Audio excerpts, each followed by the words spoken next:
नमस्कार। प्रोफेसर केबिस की क्लास में आप सभी का स्वागत है। आज हम सल्तनत काल के संस्थापक कुतुबुद्दीन ऐबक के बारे में पढ़ेंगे। दरअसल कुतुबुद्दीन ऐबक मोहम्मद गोरी का दास और उसका सेनानायक था। 1206 ईस्वी में मोहम्मद गोरी की मृत्यु के पश्चात दिल्ली सल्तनत पर, दिल्ली का जो इलाका था मोहम्मद गोरी का, उसका सुल्तान बनने का श्रेय कुतुबुद्दीन ऐबक को जाता है। कुतुबुद्दीन ऐबक मूलतः तुर्किस्तान का रहने वाला था। बाद में निजापुर के काजी ने बाल्यावस्था में उसे खरीद लिया था और उसे अपने पुत्रों की भांति ही उसको रखा, उसको शिक्षा दीक्षा दी थी। और निजापुर के काजी फखरुद्दीन की मृत्यु के पश्चात उनके पुत्र ने कुतुबुद्दीन ऐबक को बेच दिया और ये बिकते बिकते अंततः मोहम्मद गोरी के हाथों ये खरीदा गया और मोहम्मद गोरी ने उसकी योग्यता से प्रसन्न होकर उसे अपनी सेना में रख लिया था। जो कि ये घुड़सवार और तलवारबाजी का माहिर था, तो उससे प्रभावित होकर उसने अपनी सेना में धीरे धीरे उसको पदोन्नति देता गया और उसे अमीर आखूर यानी अश्वशाला का प्रधान जो होता है, उस पद तक वो पदोन्नति करता हुआ पहुंचा था। और बाद में जब 1192 ईस्वी में तराइन का जब सेकंड युद्ध होता है, जिसमें मोहम्मद गोरी विजयी होता है, इस विजय के पश्चात भारतीय जो इलाका है, इस इलाके का शासन करने का या उसको साथ संभाल करने का दायित्व मोहम्मद गोरी ने अपने इस दास कुतुबुद्दीन ऐबक को सौंप दिया था। और 1206 ईस्वी में मृत्यु के पश्चात कुतुबुद्दीन ऐबक ने भारत में नए वंश की स्थापना की, जिसको हम गुलाम वंश, दास वंश कहते हैं। परंतु एल श्रीवास्तव का मानना है कि क्योंकि इस वंश का जो नाम दास और गुलाम वंश रखा है, देखा जाए तो वास्तव में ये सही नहीं है। तो उनका मानना है कि इस वंश में जितने भी सुल्तान हुए हैं वो सारे के सारे स्वतंत्र थे, कुतुबुद्दीन ऐबक, इल्तुतमिश और बलबन को छोड़कर। और इन्होंने भी अपने राजगद्दी प्राप्त करने के पहले या कुछ समय पश्चात दासता से मुक्ति पा ली थी, इसलिए उनके लिए दास शब्द का प्रयोग करना उचित नहीं है। इसलिए उन्होंने उनके लिए जो शब्द प्रयोग किया है वो क्या है, ममलूक। जो भी हो, सल्तनत काल के इस प्रथम वंश, जिसको कि सामान्यतः दास वंश कहा जाता है, इसका संस्थापक कुतुबुद्दीन ऐबक को माना जाता है। कुतुबुद्दीन ऐबक के बारे में हम जब वर्णन करेंगे तो उसको दो भागों में बांट सकते हैं। पहला, एज ए प्रतिनिधि के रूप में। कुतुबुद्दीन ऐबक मोहम्मद गोरी के प्रतिनिधि की हैसियत से 1192 ईस्वी से लेकर 1206 ईस्वी तक उसने भारत के इस उत्तरी इलाके पर शासन किया था। और दूसरा कार्यकाल 1206 ईस्वी से लेकर 1210 ईस्वी, जिसमें वो एक स्वतंत्र सुल्तान की हैसियत से शासन किया था। तो इस हिसाब से हम दो भागों में इसका अध्ययन करेंगे। प्रतिनिधि के रूप में देखा जाए तो 1192 यानी तराइन के सेकंड युद्ध से लेकर 1206 मोहम्मद गोरी की मृत्यु तक के कालखंड का हम वर्णन करें तो उसमें देखें कि तराइन के फर्स्ट युद्ध के पश्चात दिल्ली के पास इंद्रप्रस्थ में कुतुबुद्दीन ऐबक ने अपना डेरा जमाया था और यहाँ से उसने हिंदुस्तान के इलाकों पर जहां जहां भी विद्रोह हो रहे थे या अपना साम्राज्य विस्तार वो करना चाह रहा था, वहां उसने अपनी सेना के द्वारा विजय प्राप्त की थी। उसने सबसे पहले 1192 में हांसी के जाटों को परास्त करके उनको अधीनता स्वीकार करने के लिए बाध्य किया। और उसके पश्चात उसने अजमेर, क्योंकि पृथ्वीराज चौहान की हत्या के पश्चात, मृत्यु के पश्चात, उसके पुत्र गोविंद राज को अजमेर का सामंत बना दिया था, जिसका विरोध पृथ्वीराज चौहान के भाई हरिराज ने किया था। और हरिराज ने 1193 ईस्वी में, पहले 92 में और फिर 93 ईस्वी में अजमेर पर आक्रमण किया था और अजमेर में आक्रमण करके गोविंद राज को वहां से हटाने का प्रयास किया था, यानी एक तरह से वापिस चौहानों की सत्ता स्थापित करने का प्रयास किया था। तब कुतुबुद्दीन ऐबक ने यहाँ आकर हरिराज को परास्त करके भागने के लिए मजबूर किया था। 1195 ईस्वी में जब वापिस हरिराज ने अटैक किया, तब कुतुबुद्दीन ऐबक ने गोविंदराज का सहयोग करने के लिए यहाँ सेना लेकर आया और इस अजमेर पर अधिकार करके अजमेर पर पूर्णतः अपना अधिकार कर लिया। और गोविंदराज को बाद में रणथंबोर का इलाका दे दिया था, किला दे दिया था। तो रणथंभौर के जो चौहान है वो देखा जाए तो मूलतः पृथ्वीराज चौहान के ही वंशज है, क्योंकि उनके पुत्र गोविंद राज के ही वो वंशज है। यानी 1195 ईस्वी में कुतुबुद्दीन ऐबक ने अजमेर पर पूर्णतः अपना अधिकार कर लिया था। इसके साथ साथ देखें तो 1193 ईस्वी में मेरठ, झांसी के जिस पास में मेरठ, बुलंदशहर, इन इलाकों पर उसने आक्रमण करके यहाँ पर अपनी सत्ता स्थापित की थी।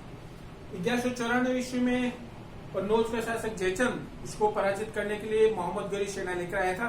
तब कुतुबुद्दीन ऐबक ने उसका सहयोग किया था और चंदावर के युद्ध में जयचंद को परास्त करके इस इलाके पर भी मोहम्मद गौरी ने अधिकार किया था। इस अभियान में भी कुतुबुद्दीन ऐबक ने मोहम्मद गौरी का बहुत सहयोग किया था। इसके अलावा देखें तो 1195 ईस्वी में कोइल, आजकल का जो मेरठ है वो अलीगढ़ है, वो आपका कोइल कहलाता था। यहाँ पर आक्रमण करके यहाँ के जाटों को परास्त करके अपनी आधीनता स्वीकार करने के लिए बाध्य किया था। 1197 ईस्वी में उसने गुजरात पर आक्रमण किया था, क्योंकि आप देखेंगे कि पृथ्वीराज मोहम्मद गौरी का 1178 ईस्वी में गुजरात अटैक हुआ था। तब वहां के शासक मूलराज द्वितीय ने इस अभियान को असफल कर दिया था, आक्रमण को असफल कर दिया था। इस आक्रमण का बदला लेने के लिए, चालुक्य से बदला लेने के लिए कुतुबुद्दीन ऐबक ने 1197 ईस्वी पर आक्रमण किया। उस समय यहाँ का शासक भीम द्वितीय था, जिसको परास्त करके उनके काफी इलाके पर अपना अधिकार कर लिया था। इसके अलावा उसने बंदायूं के अलावा बनारस, इन इलाकों पर भी कुतुबुद्दीन ऐबक ने आक्रमण करके अपना अधिकार किया था।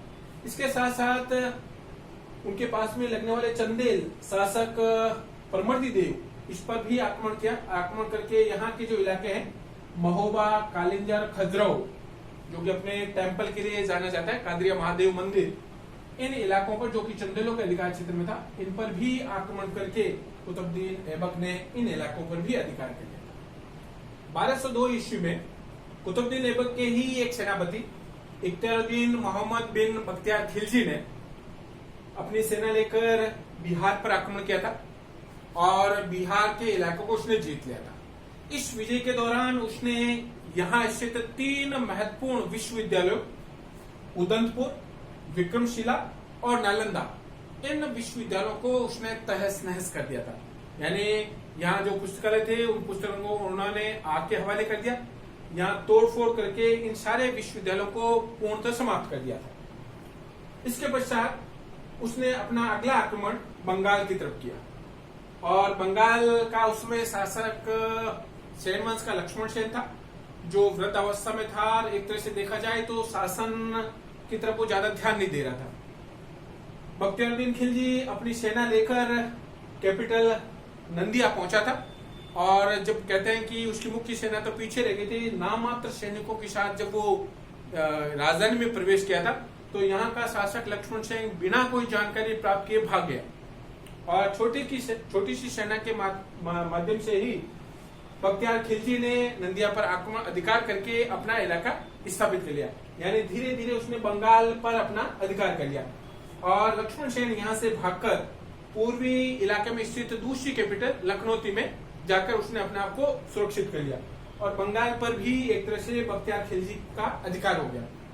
यानी आप देखें कि प्रतिनिधि की हैसियत से कुतुबुद्दीन ऐबक ने न केवल मोहम्मद गौरी के राज्य को सुरक्षित किया बल्कि अपने इस राज्य में उसने विस्तार का भी कार्य किया था। 1206 ईस्वी में मोहम्मद गौरी की मृत्यु के समय कुतुबुद्दीन ऐबक दिल्ली में था और यहाँ के सामंतों ने उसे यहाँ शासन करने के लिए आमंत्रित किया था। उसी समय लाहौर के सामंतों ने भी उसे अपने यहाँ आकर राज्याभिषेक करने के लिए आमंत्रित किया था। तब वो दिल्ली से लाहौर पहुंचा और लाहौर पहुंचकर उसने लाहौर में अपना राज्याभिषेक करवाया था, परंतु उसने किसी तरह के सुल्तान की पदवी धारण नहीं की थी। उसने एक सामान्य से जो सेनानायक की पदवी होती है, मलिक और सिपल सालार की पदवी ही उसने धारण की तथा साथ ही उसने किसी तरह के ना तो सिक्के जारी किए, न ही अपने नाम का खुतबा पढ़ा। यानी वो सुल्तान अवश्य बना था, परंतु अपने विरोधियों से बचने के लिए उसने अपने आप को सुल्तान घोषित नहीं किया था।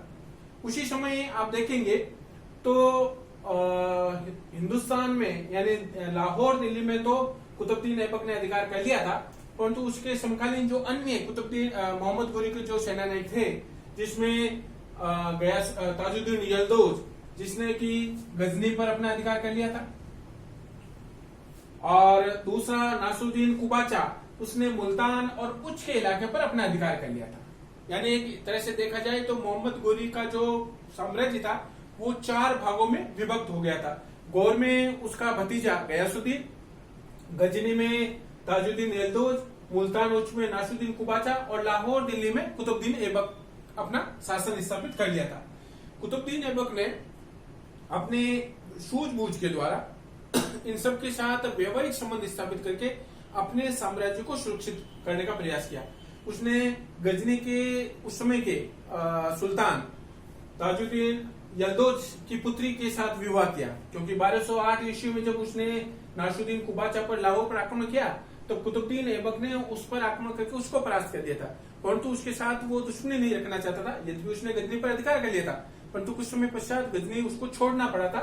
तत्पश्चात उसने ताजुद्दीन यल्दौज की पुत्री के साथ विवाह करके उसके साथ वैवाहिक संबंध स्थापित कर लिए, और उसके पश्चात उसने मुल्तान और उसके नासरुद्दीन कुबाचा की अपनी बहन का विवाह करके उसके साथ वैवाहिक संबंध स्थापित कर लिए, और साथ में दिल्ली का एक प्रमुख सेनानायक और उभरता हुआ तुर्क बंदोए का उस समय गवर्नर था इल्तुतमिश, उसके साथ अपनी पुत्री का विवाह करके उसने अपने साम्राज्य को सुरक्षित किया था। यानी एक तरह से अपने वैवाहिक संबंधों के द्वारा और अपने व्यवहार के द्वारा उसने दिल्ली सल्तनत की जो स्थापना की थी उसको उसने सुरक्षित करने का प्रयास किया था, जिसमें वो काफी हद तक सफल भी हुआ था। इसके अलावा देखें तो अपने इस सुल्तान काल में उसकी एकमात्र महत्वपूर्ण जो विजय है वो है 1206 ईस्वी की।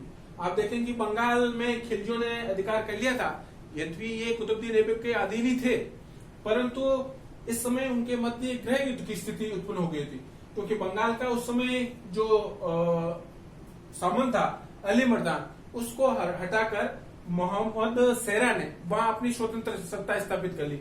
इस स्थिति में अली मर्दान ने कुतुबुद्दीन ऐबक से सहायता मांगी। कुतुबुद्दीन ऐबक ने इसकी सहायता करके बंगाल पर वापस अली मर्दान को स्थापित किया और उसको अपनी आधीनता स्वीकार करने के लिए बाध्य किया था। यानी एक तरह से बंगाल पर भी उसका नियंत्रण स्थापित हो गया था। और 1210 ईस्वी में लाहौर में ही चौगान खेलते हुए, जिसको आधुनिक काल में हम पोलो कहते हैं, चौगान खेलते हुए घोड़े से नीचे गिरने के कारण उसकी लाहौर में मृत्यु हो गई थी। कुतुबुद्दीन ऐबक अपने जिन कारणों के लिए जाना जाता है उसमें सबसे महत्वपूर्ण है कि उसको इतिहासकारों ने, उसके समकालीन इतिहासकारों ने उसको लाख बख्श की उपाधि दी, क्योंकि वो काफी दानशील था, लाखों के उपहार दिया करता था, इसलिए उसको लाख बख्श की उपाधि से नवाजा था। इसके अलावा मिनाजुल सिराज ने उसको हातिम द्वितीय की उपाधि से उसको नवाजा है। इसके अलावा आप देखेंगे कि उसने दिल्ली में कुछ इमारतें बनवाई थी, जिसमें कुतुब उल इस्लाम महत्वपूर्ण एक मस्जिद है, और इसका निर्माण वहां के जैन मंदिरों को तोड़कर उनके अवशेषों पर कुतुब उल इस्लाम मस्जिद का निर्माण किया। और दूसरा, उसने शेख ख्वाजा कुतुबुद्दीन बख्तियार काकी, एक सूफी संत थे, उनकी याद में कुतुब मीनार प्रारंभ की थी, बनाना उसने प्रारंभ की थी, जिसको बाद में पूर्ण करने का श्रेय इल्तुतमिश को जाता है, परंतु इस मीनार को प्रारंभ करने का श्रेय कुतुबुद्दीन ऐबक को जाता है। इसके अलावा अजमेर में उसने 2.5 दिन का झोंपड़ा का निर्माण किया था। ये भी मूलतः संस्कृत पाठशाला थी, जिसको तोड़कर इस स्मारक का या इस 2.5 दिन के झोंपड़ा का निर्माण कुतुबुद्दीन ऐबक ने किया था। कुतुबुद्दीन ऐबक के दरबार में 2 महत्वपूर्ण विद्वान रहा करते थे, ताजुल मासिर का लेखक हसन निजामी और फखरुद्दीन। ये 2 विद्वान उसकी दरबार की शोभा बढ़ाते थे। और 1210 ईस्वी में लाहौर में चौगान खेलते हुए कुतुबुद्दीन ऐबक की मृत्यु हो जाती।